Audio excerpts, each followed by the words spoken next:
શું તમે ક્યારે વિચાર્યું છે કે જે નસીબ અને સંપત્તિને તમે આખી દુનિયામાં શોધી રહ્યા છો એ કદાચ તમારા ઘરની નીચે જ દબાયેલો હોઈ શકે? આ 1 મિનિટની અજીબ વાર્તા સાંભળી લો, તમારી બધી જ ફરિયાદો ગાયબ થઈ જશે. એક ગરીબ ખેડૂત હતો. એની પાસે જમીન તો હતી, પણ એમાં માત્ર પથ્થરો જ હતા. એ આખો દિવસ મહેનત કરતો, પણ કંઈ પાકતું નહીં. એ કંટાળી ગયો. એણે ભગવાનને અને પોતાના નસીબને ખૂબ જ ગાળો આપી. કંટાળીને એણે જમીન ખોદવાનું શરૂ કર્યું.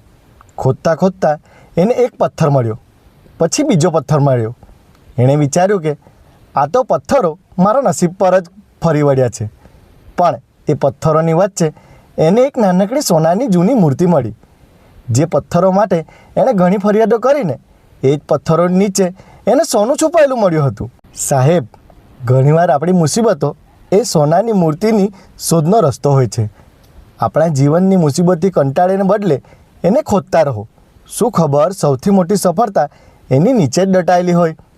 મિત્રો, નસીબ કોઈ બીજાના હાથમાં નથી. એ તમારા મનોબળ અને તમારા જીદમાં જ છે.